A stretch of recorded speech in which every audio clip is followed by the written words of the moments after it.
25절에서 38절까지 말씀입니다. 느헤미야 9장 25절에서 38절까지 말씀, 구약성경 740페이지에 있습니다. 느헤미야 9장 25절에서 38절까지의 말씀, 하나님의 말씀을 교독할 때 살아계신 하나님의 음성을 들으시기 바랍니다.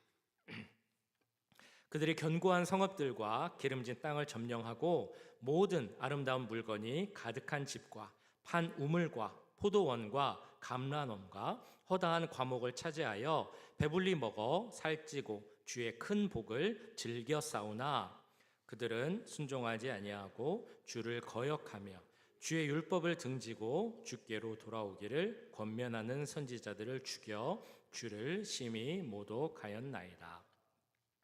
그러므로 주께서 그들을 대적의 손에 넘기사 그들이 곤고를 당하게 하시매 그들이 환난을 당하여 주께 부르짖을 때에 주께서 하늘에서 들으시고 주의 크신 긍휼로 그들에게 구원자들을 주어 그들을 대적의 손에서 구원하셨거늘 그들이 평강을 얻은 후에 다시 주 앞에서 악을 행함으로 주께서 그들을 원수들의 손에 버려두사 원수들에게 지배를 당하게 하시다가 그들이 돌이켜 주께 부르짖음에 주께서 하늘에서 들으시고 여러 번 주의 긍휼로 건져내시고 다시 주의 율법을 복종하게 하시려고 그들에게 경계하셨으나 그들이 교만하여 사람이 준행하면 그 가운데에서 삶을 얻는 주의 계명을 듣지 아니하며 주의 규례를 범하여 고집하는 어깨를 내밀며 목을 굳게 하여 듣지 아니하였나이다. 그러나 주께서 그들을 여러 해 동안 참으시고 또 주의 선지자들을 통하여 주의 영으로 그들을 경계하시되 그들이 듣지 아니하므로 열방 사람들의 손에 넘기시고도 주의 크신 긍휼로 그들을 아주 멸하지 아니하시며 버리지도 아니하셨사오니 주는 은혜로우시고 불쌍히 여기시는 하나님이심이니이다. 우리 하나님이여 광대하시고 능하시고 두려우시며 언약과 인자하심을 지키시는 하나님이여 우리와 우리 왕들과 방백들과 제사장들과 선지자들과 조상들과 주의 모든 백성이 아수르 왕들의 때로부터 오늘까지 당한 모든 환난을 이제 작게 여기지 마옵소서. 그러나 우리가 당한 모든 일에 주는 공의로우시니 우리는 악을 행하여 싸우나 주께서는 진실하게 행하셨음이니이다.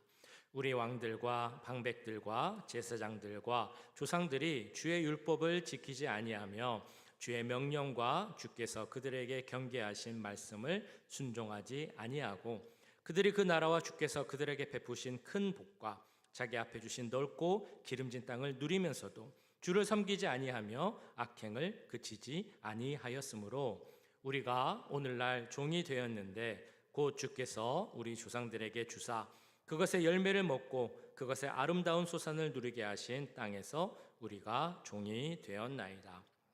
우리의 죄로 말미암아 주께서 우리 위에 세우신 이방 왕들이 이 땅에 많은 소산을 얻고 그들이 우리의 몸과 가축을 임의로 관할하오니 우리의 곤란이 심하오며 우리가 이 모든 일로 말미암아 이제 견고한 언약을 세워 기록하고 우리의 방백들과 레위 사람들과 제사장들이 다 임봉하나이다 하였느니라. 네, 오늘은 퀴즈를 하나 내면서 시작을 하려고 합니다. 여기 보시면 컵이 하나 있습니다. 빈 컵인데요. 이 빈 컵에 지금 공기가 가득 차 있죠.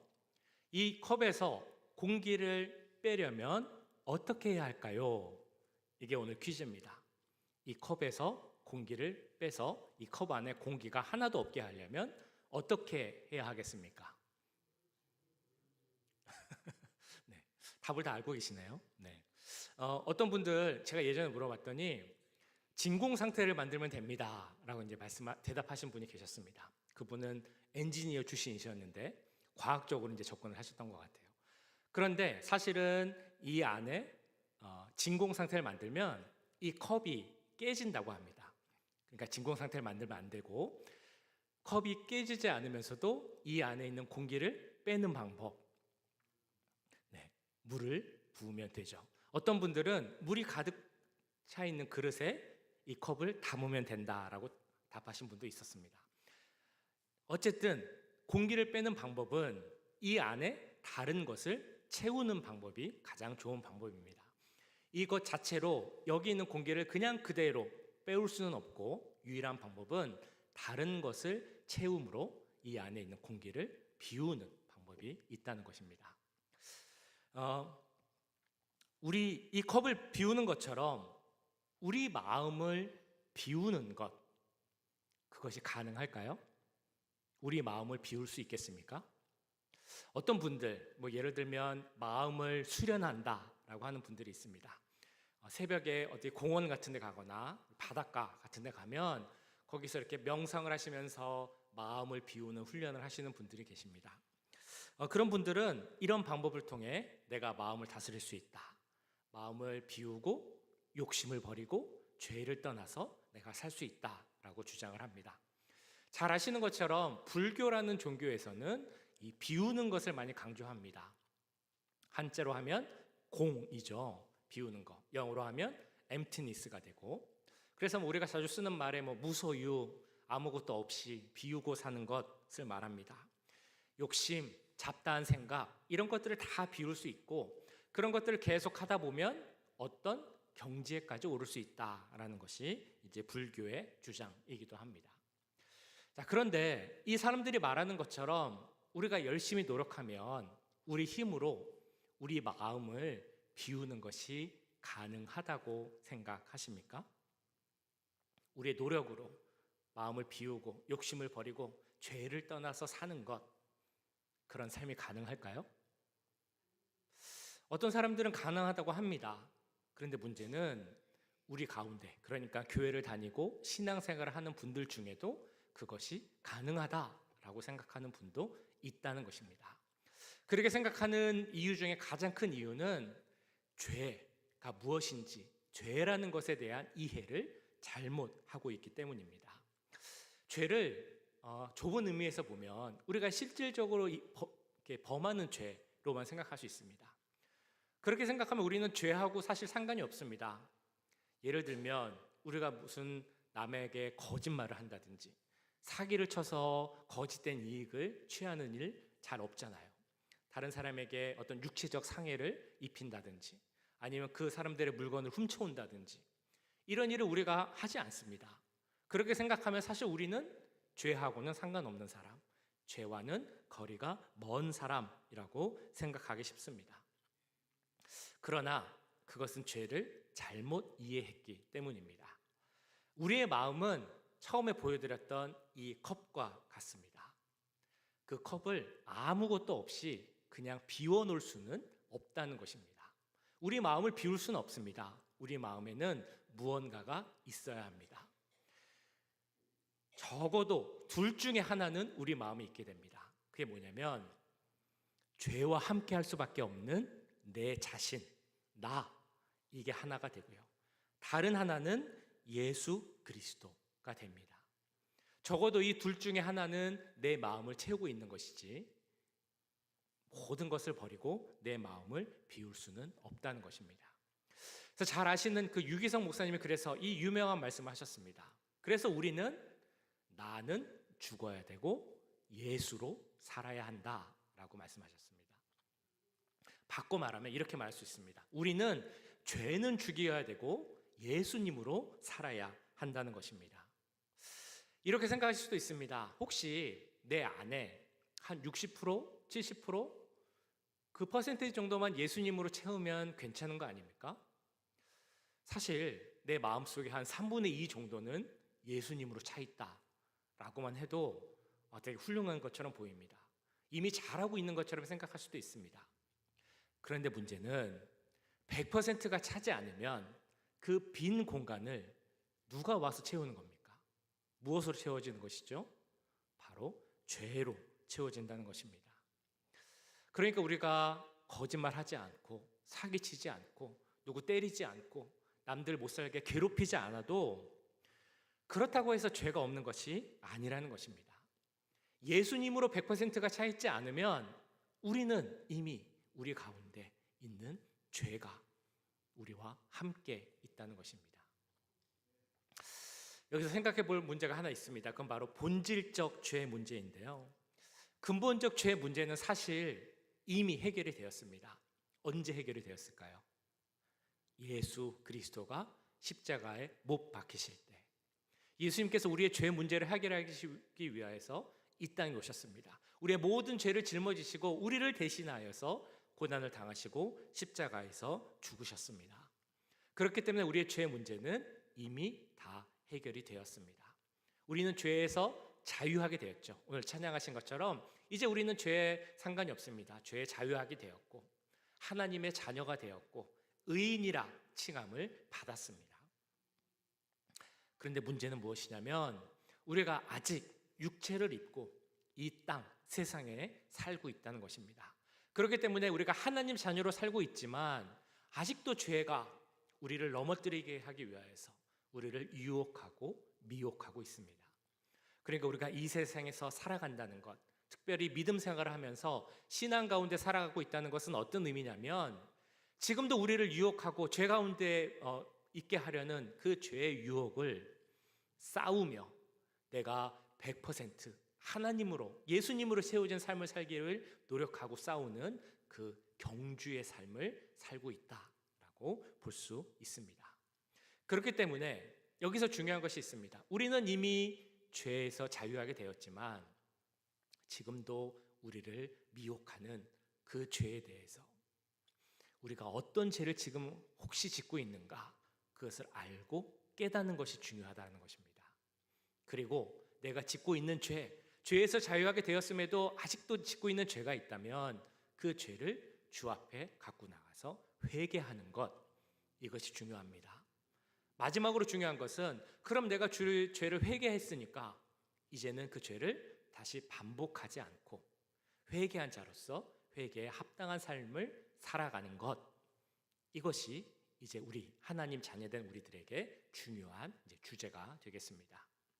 오늘 말씀을 보시면 느헤미야 9장 말씀, 예루살렘 성벽을 재건하고 그것을 완공하고 이제 하나님 말씀을 듣는 이스라엘 백성들의 모습을 보았습니다.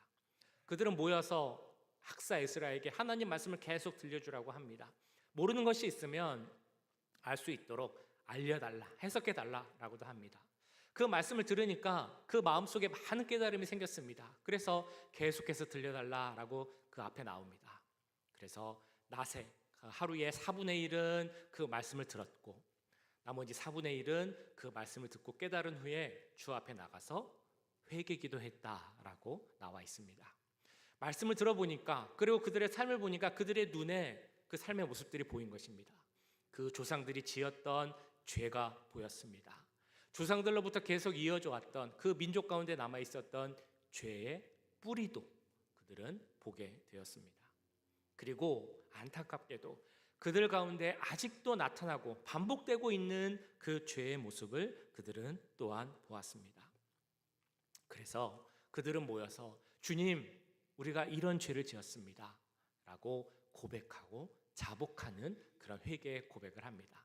그 말씀이 바로 오늘 읽으신 그 죄의 내용입니다. 말씀의 내용입니다. 혹시 이스라엘이 자복하고 고백하는 죄 가운데 우리가 혹시 행하고 있는 죄의 모습이 있지 않은지 함께 생각해 보기 원합니다. 그들이 첫 번째로 자복한 죄는 무엇이냐면 하나님께서 그들에게 주신 복, 축복, 은혜, 이런 것을 당연한 것으로 여긴 죄. 25절에서 이렇게 고백합니다. 그들이 견고한 성읍들과 기름진 땅을 점령하고 모든 아름다운 물건이 가득한 집과 판 우물과 포도원과 감람원과 허다한 과목을 차지하여 배불리 먹어 살찌고 주의 큰 복을 즐겨 싸우나. 혹시 이런 죄 한번 생각해 보셨습니까? 하나님이 주신 은혜가 참 많은데 그 은혜를 당연하게 여긴 것도 죄입니다. 우리가 하나님을 표현할 때 하나님은 인격적 존재입니다 라고 표현을 합니다. 그래서 하나님과 만날 때 인격적 만남, 관계를 해야 됩니다 라고 또 이야기를 합니다. 하나님이 인격적 존재이시다라는 표현에는 어떤 인간이 갖고 있는 특성을 갖고 있다고 우리가 이제 그래서 말할 수 있습니다. 예를 들면 하나님은 우리로 인하여서 기뻐하시기도 하고 즐거워도 하십니다. 때로는 우리 때문에 아파하시기도 하고 슬퍼하시기도 하고 또 질투하기도 하시는 분이 바로 우리 하나님입니다. 하나님께서 이스라엘에게 축복을 주셨습니다. 어떤 축복을 주셨냐면 그들이 아무것도 한 일이 없지만 그들에게 가나안 땅을 허락하여 주셨습니다. 그 땅은 젖과 꿀이 흐르는 땅이었습니다. 그들이 먹고 사는 것을 걱정하지 않아도 됩니다. 그 땅에는 견고한 성읍들이 많이 있었는데 그 성읍들을 다 차지할 수 있도록, 전쟁에서 이길 수 있도록 도우신 분이 바로 하나님이십니다. 근데 이스라엘 백성들이 그 가나안 땅에 들어가서 어떻게 한 것입니까? 하나님이 주신 은혜를 다 잊어버렸다는 것입니다. 복을 주셨는데 그것을 당연한 것으로 여겼다는 것입니다. 그러다 보니 그것을 별것 아닌 것으로 생각하게 되고 그 말씀을 순종하지 않은 죄까지 나가게 되었다라는 것입니다. 그런 이스라엘의 모습을 보면 하나님의 마음이 어떠실까요? 인격적인 하나님, 사람이 느끼는 그런 감정을 느끼시는 하나님, 분명 섭섭하고 더 나아가서는 괘씸했을 것입니다. 우리도 다 마찬가지죠. 우리에게 중요한 손님이 만약에 온다고 생각을 해보시면 중요한 손님 잘 대접해야 되겠다. 그래서 귀한 음식 재료 사서 열심히 정성껏 음식을 준비하신 경우도 있을 겁니다. 자, 그런데 그 손님이 왔는데 내가 이렇게 정성껏 음식을 준비했는데 그 음식을 참 거들떠보지도 않고 제대로 먹지도 않고 고마워하지도 않고 먹는 둥 마는 둥 하고 그냥 가면 마음이 어떨까요? 너무 섭섭하겠죠. 괘씸하기도 하겠죠. 내가 이거 다시 하나 봐라, 이런 생각을 혹시 할지도 모르겠습니다. 하나님도 마찬가지입니다. 하나님이 주신 은혜, 하나님이 주신 축복을 당연한 것으로 여겨서는 안 된다라는 것입니다. 우리가 이렇게 서서 매일같이 호흡하고 건강하게 살 수 있는 것, 하나님의 은혜입니다.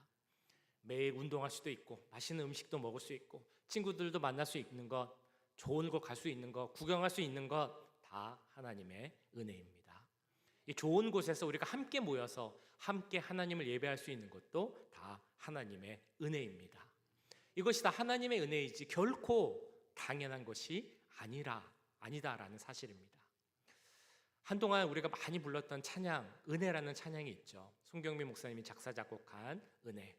그 가사를 보시면 내가 이 땅에서 매일매일 이렇게 살아갈 수 있는 것이 다 은혜입니다 라는 찬양, 마음에 감동하시면서 아마 불렀을 거라고 생각이 됩니다. 이렇게 만나 뵈면 많은 분들이 고백을 합니다. 내가 지금 여기 이렇게 있을 수 있는 것 다 하나님의 은혜입니다. 은혜 아니면 내가 이렇게 있을 수 없었습니다 라고 고백하는 것을 제가 많이 듣습니다. 그런데 그 고백을 하실 때 이 생각을 꼭 하셔야 됩니다. 뭐냐면 내가 그 입술에 고백을 하는 것이 다가 아니라는 것입니다. 내가 그런 입술에 고백을 하지만 그 삶의 모습을 보니까 그런 고백을 하지 않는 분과 삶의 모습이 똑같다면 그 고백은 사실 의미가 없는 것입니다. 고백을 사실은 안 하는 거라고 볼 수 있는 것이죠. 말만 할 뿐 받은 축복을 당연한 것으로 여기는 그런 모습입니다. 하나님 주신 선물, 하나님 주신 축복을 당연한 것으로 여겨서는 안 됩니다. 그래서 오늘 이스라엘을 고백하는 첫 번째 죄가 바로 그것이죠. 하나님 주신 은혜를 당연한 것으로 여긴 죄. 우리들은 어떻습니까? 하나님이 주신 은혜를 어떻게 반응하고 계십니까? 당연한 것으로 여기십니까? 아니면 매일매일 감사하며 주 앞에 나아가십니까? 하나님 주신 은혜를 당연한 것으로 받아들이는 그 죄를 짓지 않는 우리 모두가 될 수 있기를 간절히 소원합니다. 자, 두 번째, 그들이 자복한 죄는 26절에 나오는데 바로 하나님 말씀에 불순종하고 등 뒤로 던져버린 죄입니다. 자, 26절인데요. 우리 같이 한번 읽어보실까요? 같이 한번 읽어보겠습니다. 시작. 그들은 순종하지 아니하고 주를 거역하며 주의 율법을 등지고 주께로 돌아오기를 권면하는 선지자들을 죽여 주를 심히 모독하였나이다. 아멘. 이 말씀을 보시면 그 말씀을 등졌다라고 나옵니다. 조금 특이한 표현인데 사실 예전 버전인 개역 한글 버전을 보면 더 특이한 표현이 나옵니다. 뭐라고 나오냐면 그들이 하나님 말씀을 등 뒤로 던져버렸다라고 나옵니다. 따로 설명드리지 않아도 무슨 의미인지 알겠죠? 등 뒤로 던졌다, 나에게서 멀리했다, 말씀을 저버리고 순종하지 않았다, 하나님 말씀을 멀리 떠난다라는 그런 의미의 말씀입니다. 하나님께서는 그 말씀을 우리에게 명령하시기를 그 말씀을 어디에 두라라고 명령하셨을까요? 하나님은 우리에게 말씀하시기를 그 말씀을 항상 너의 앞에 두라라고 말씀하십니다. 어디에 두라고요? 너의 앞에 두라. 모든 일에 하나님 말씀을 앞에 두고 그 앞에 있는 말씀이 인도하는 대로 그대로 따르고 순종하고 행하라. 이것이 바로 하나님의 명령이라는 것입니다. 근데 이스라엘은 어떻게 했다는 것입니까? 내 등 뒤로 던졌다, 등졌다. 말씀이 등 뒤에 있습니다. 말씀 앞에 내가 있는 겁니다. 그러니까 말씀에 따라 인도됨을 받는 것이 아니라 내 마음대로, 내 뜻대로, 내가 하고 싶은 대로 했던 것이 바로 이스라엘의 모습입니다. 세상 사람들이 보기에 착하게 사는 분들 많이 계십니다. 선하게, 세상 말로 법 없이 살 만한 분들 많이 계실 것입니다. 그런 분들이 그러면 죄와 상관이 없는 것이냐? 그렇지 않죠. 착하고 선하게 사느냐, 그것이 문제가 아니고 그분의 삶이 말씀이 인도되는 대로 살고 있느냐, 이것이 우리가 바라봐야 할 기준입니다. 아무리 좋은 일하고 착한 모습으로 산다 할지라도 말씀이 그 등 뒤에 있다면 그 삶은 죄가 있는 삶이, 불순종한 삶이고 죄가 있는 삶이라는 것입니다. 우리의 모습을 한번 생각해 보실까요? 한 주간 살았던 하루하루의 삶을 한번 생각해 보시면 말씀이 나의 삶에 있어서 어디에 있으셨습니까? 그 말씀이 내 앞에 있었습니까? 아니면 내 등 뒤에 있었습니까? 내 앞에 있어야 한다라는 것을 시편 119편에서는 이렇게 말씀하고 있습니다. 주의 말씀은 내 발의 등이요 내 길의 빛이니이다. 같이 한번 읽어보실까요? 시작. 주의 말씀은 내 발의 등이요 내 길의 빛이니이다. 이 말씀처럼 말씀이 내 발의 등이 되고 내 길을 비춰주는 빛이 되어서 내 앞에 있고 그 말씀을 따라가고 계십니까? 내 앞에서 등이 되고 빛이 되는 말씀을 따라가는 우리의 삶이 될 수 있기를 간절히 축원합니다. 자, 세 번째, 이스라엘이 고백하는 죄가 있습니다. 그것은 바로 구원을 얻고 은혜를 얻었는데도 계속 반복해서 그 죄를 짓는 모습. 이것이 바로 이스라엘이 고백하는 죄입니다.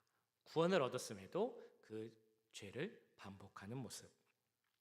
27절 28절에 나옵니다. 그러므로 주께서 그들을 대적의 손에 넘기사 그들이 곤고를 당하게 하심에 그들이 환난을 당하여 주께 부르짖을 때에 주께서 하늘에서 들으시고 주의 크신 긍휼로 그들에게 구원자들을 주어 그들을 대적의 손에서 구원하셨거늘 그들이 평강을 얻은 후에 다시 주 앞에서 악을 행함으로 주께서 그들을 원수들의 손에 버려두사 원수들에게 지배를 당하게 하시다가 그들이 돌이켜 주께 부르짖음에 주께서 하늘에서 들으시고 여러 번 주의 긍휼로 건져내시고. 자, 이 말씀은요 이스라엘이 많이 보여줬던 그 패턴, 죄의 패턴을 설명하는 말씀입니다. 특별히 사사기를 보면 많이 나오죠. 이스라엘이 하나님 말씀을 듣고 순종해야 되는데 불순종하고 죄를 짓습니다. 그래서 하나님께서 그 주위 나라들을 통해서 그들을 막대기로 사용하셔서 이스라엘을 징계합니다. 이스라엘이 환난 가운데 있으니까 그들이 너무 힘들어서 주 앞에 나와서 부르짖습니다. 회개하면서 기도하죠. 하나님, 저희를 불쌍히 여기시고 저희를 도와주세요. 그러면 또 긍휼이 많으신 하나님이 그 기도를 듣습니다. 그래서 그들을 그 환난에서 벗어날 수 있도록 도우십니다. 그리고 구해 주시죠. 그러면 그들이 그 은혜에 감사하면서 잠시 동안은 평안한 삶을 누리게 됩니다. 그런데 이스라엘은 그 평안의 시간을 오래 누리지 못하고 그 은혜를 금세 잊어버리고 또 죄를 반복하는 그런 모습을 보이게 됩니다. 이것이 바로 이스라엘이 보여주는 죄를 반복하는 그런 모습입니다. 은혜를 받았는데도 구원을 얻었음에도 그 예전에 받았던 은혜를 다 잊어버리고 똑같은 죄를 또 반복해서 짓는다라는 것입니다. 심지어는 똑같은 죄가 아니라 이전보다 더 큰 죄, 더 심한 악에 빠져드는 것이 바로 이스라엘의 모습이었습니다. 이것은 다만 이스라엘의 모습이었을까요? 그렇지 않죠. 안타깝게도 우리가 갖고 있는 모습이기도 합니다.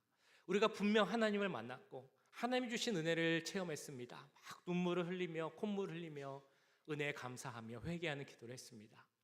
그런데 문제는 우리가 갖고 있는 그 약한 모습으로 말미암아 이전에 지었던 죄를 또 반복해서 짓는다는 것입니다. 우리는 잘 알고 있습니다. 내가 어떤 죄를 많이 짓는지, 어떤 부분에 약한지. 그래서 다짐하고 또 다짐하죠. 주님, 제가 이제는 그 죄를 다시는 짓지 않겠습니다. 그런데 그 똑같은 죄를 또 반복하는 그런 모습을 보인다는 것입니다. 심지어는 그런 죄가 계속 반복되다 보니까 우리가 이제 그 죄에 둔감해지게 됩니다. 마음이 완악해지고 마음이 더 딱딱해지는 것이죠. 처음에 말씀드렸던 것처럼, 컵을 보여드리면서 말씀드렸던 것처럼 우리 마음속에 아무것도 없이 비워지는 그런 경우는 없습니다. 우리는 항상 죄와 전쟁 가운데 있습니다. 그런데 혹시라도 저는 죄와 상관이 없습니다, 저는 죄를 짓지 않습니다 라고 생각하신다면 이 질문을 한번 던져보셔야 됩니다. 내가 혹시 내 마음이 둔감해지고 내 마음에 굳게 닫혀서 죄를 깨닫지 못하는 것은 아닐까? 죄를 반복하여 짓는 것, 그리고 그래서 죄에 둔감해지는 것은 하나님이 정말 기뻐하시지 않는 그런 모습입니다. 그런 죄에서 멀어질 수 있는 우리 모두가 되길 간절히 소원합니다. 마지막, 이스라엘이 고백했던 죄는 자기 고집과 주장을 버리지 못하는 그런 죄였습니다. 다시 주의 율법을 복종하게 하시려고 그들에게 경계하셨으나 그들이 교만하여 사람이 준행하면 그 가운데에서 삶을 얻는 주의 계명을 듣지 아니하며 주의 규례를 범하여 고집하는 어깨를 내밀며 목을 굳게 하여 듣지 아니하였나이다. 이 말씀에도 조금 특별한 표현이 나옵니다. 여기 고집하는 어깨를 내민다. 이것은 그 주인의 말을 듣지 않는 소의 모습을 보면서 나온 비유라고 합니다.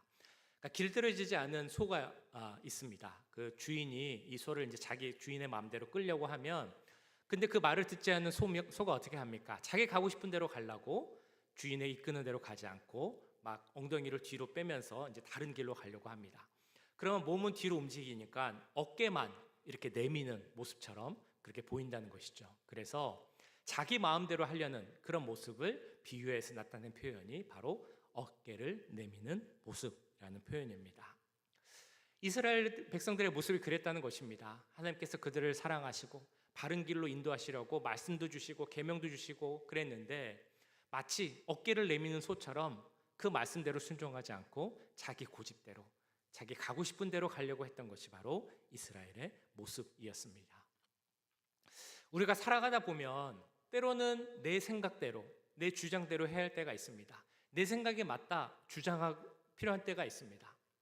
사실 인생에서 우리가 어떻게 항상 내 생각은 틀리고 잘못됐고 다른 사람의 생각이 맞습니다, 이런 말만 하면서 살겠습니까?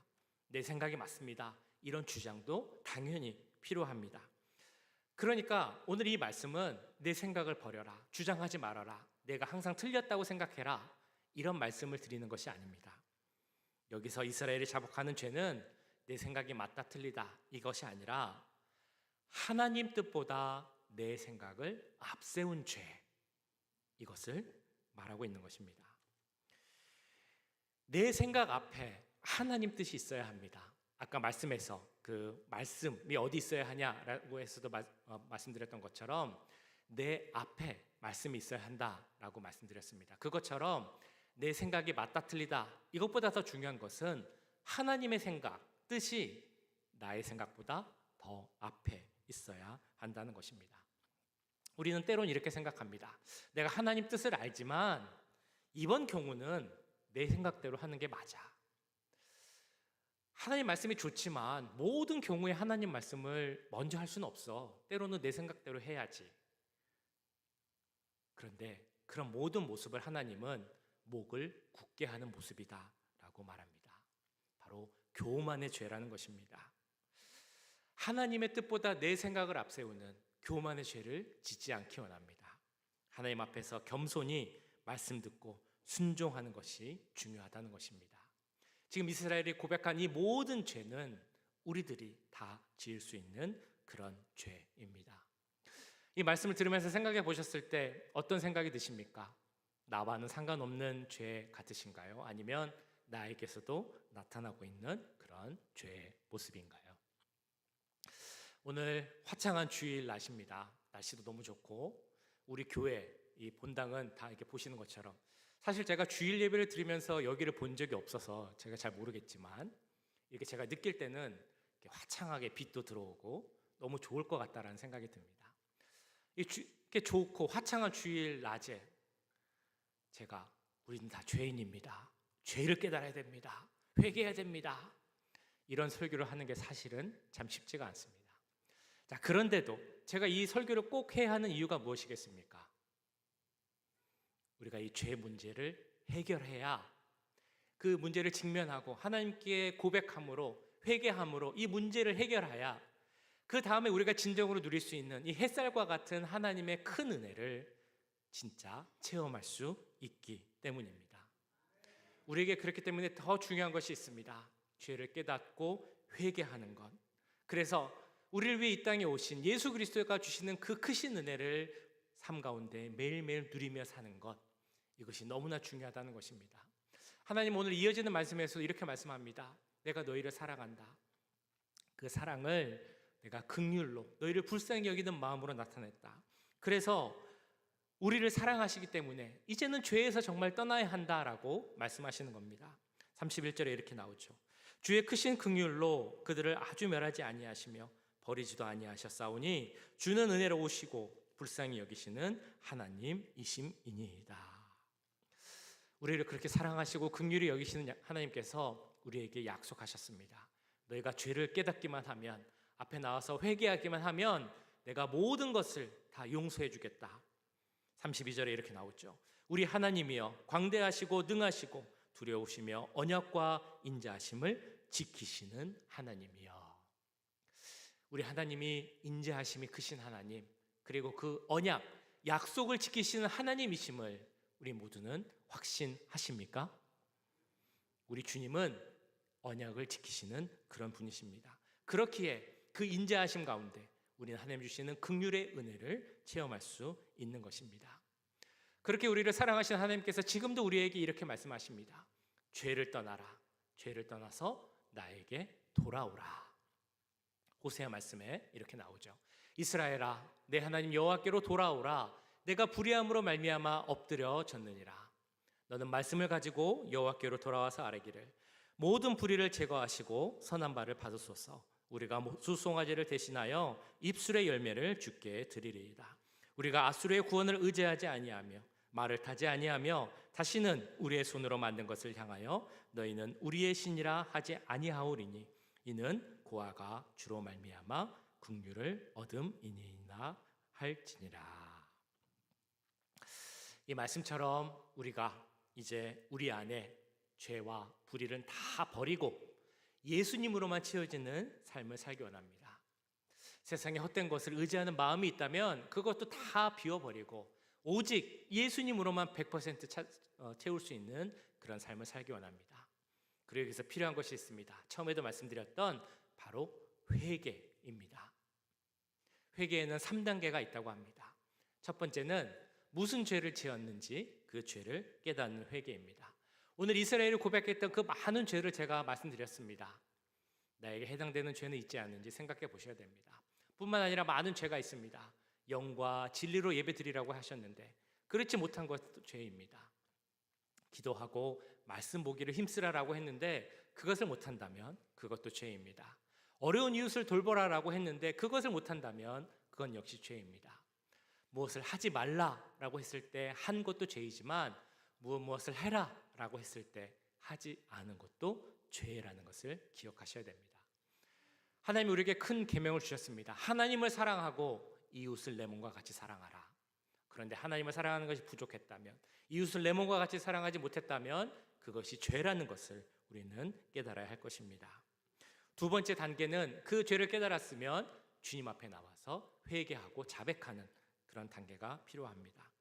오늘 이스라엘이 했던 것처럼 고백하는 시간이 필요하다는 것입니다. 우리가 사람 앞에 잘못하면 그 사람에게 가서 용서를 구하는 것이 당연하다고 생각합니다.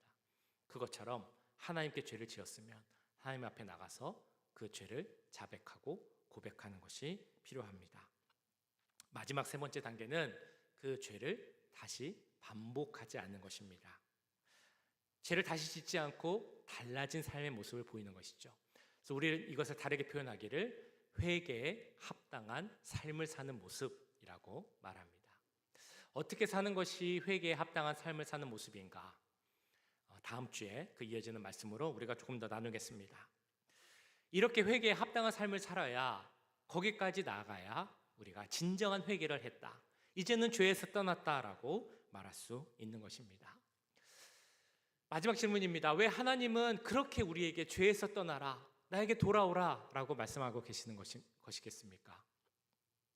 바로 우리를 사랑하시기 때문입니다. 우리를 긍휼히 여기시기 때문이고, 우리와의 관계가 회복되기를 원하시기 때문입니다. 그를 위해 예수님께서 이 땅에 오신 것입니다. 그것을 위해 예수님께서 우리의 죄 문제를 완전히 해결하신 것입니다. 그래서 우리는 죄에서 자유하게 되었고, 이제 우리 마음속에 예수님으로만 가득 차면 이제는 죄와 상관없는 하나님과만 연결되는 그런 삶을 살 수 있는 것입니다. 우리 마음의 컵을 무엇으로 채우시겠습니까? 죄를 떠나 그 주님의 넓은 은혜의 품에 우리의 모습을 그대로 풍덩 빠져보시지 않으시겠습니까? 예수님의 은혜로 가득 찬 삶을 살아가는 우리 모두가 될 수 있기를 주님의 이름으로 간절히 축원합니다. 우리 시간 함께 잠깐 기도하겠습니다. 말씀을 들으면서 생각나셨던, 가장 먼저 생각나셨던 죄가 있으면 그 죄를 회개하기 원합니다. 그 죄를 다시 짓지 않게 하여 주옵소서. 이제는 달라진 삶을 살게 하여 주옵소서. 우리 함께 이 시간 잠시 기도하겠습니다. 사랑의 주님, 주 앞에 죄를 회개하기 원합니다. 주님, 우리가 깨닫지 못한 죄가 있으면 그 죄를 깨닫게 하여 주시옵소서. 주님, 괴질게 알게 하여 주시옵소서. 주여, 우리의 완악한 마음이 있습니까? 완고하고 딱딱한 마음이 있습니까? 부드럽게 되게 하시고 열리게 하여 주옵소서. 주 앞에 엎드리게 하여 주옵소서. 그 죄를 고백하게 하여 주옵소서. 주 앞에 엎드릴 때 인자하시고 자비하시고 은혜가 크신 하나님의 은혜로 모든 것이 깨끗하게 되어 줄 줄 믿습니다. 하나님, 이제는 달라진 삶을 살기 원합니다. 하나님, 이제는 우리가 예수님으로만 가득 찬 삶을 살게 하여 주시옵소서. 내 안의 마음이 예수님으로 가득 차게 해 주시옵소서. 60%, 70%, 80%, 90%가 아닌 100% 예수님의 은혜로 가득 찬 삶을 살아가는 우리 사랑하는 남가주 인문을교회 성도들의 삶이 될 수 있도록 주님 도와주시옵소서. 사랑의 주님, 우리 이 시간 죄를 고백하며 회개하였습니다. 하나님, 우리가 깨닫지 못한 죄가 있다면 깨닫게 하시고 주 앞에 엎드려 회개하게 하여 주옵소서. 똑같은 죄를 반복하지 않게 하시고 이제는 달라진 회개에 합당한 삶을 살아가는 우리 모두가 될 수 있도록 역사하여 주시옵소서. 우리 마음이, 우리의 삶이 예수님으로만 가득 찬 그런 삶을 살아가기 원합니다. 60%, 70%, 80%, 90%가 아니라 100% 예수님으로 그 은혜로 가득 찬 삶을 살 수 있게 하시고, 그래서 우리의 삶을 통해 예수님을 증거하는 귀한 증인의 삶이 될 수 있도록 역사하여 주시옵소서. 모든 것 감사드리며 우리 구주 예수 그리스도의 이름으로 기도하옵나이다. 아멘. 내게 있는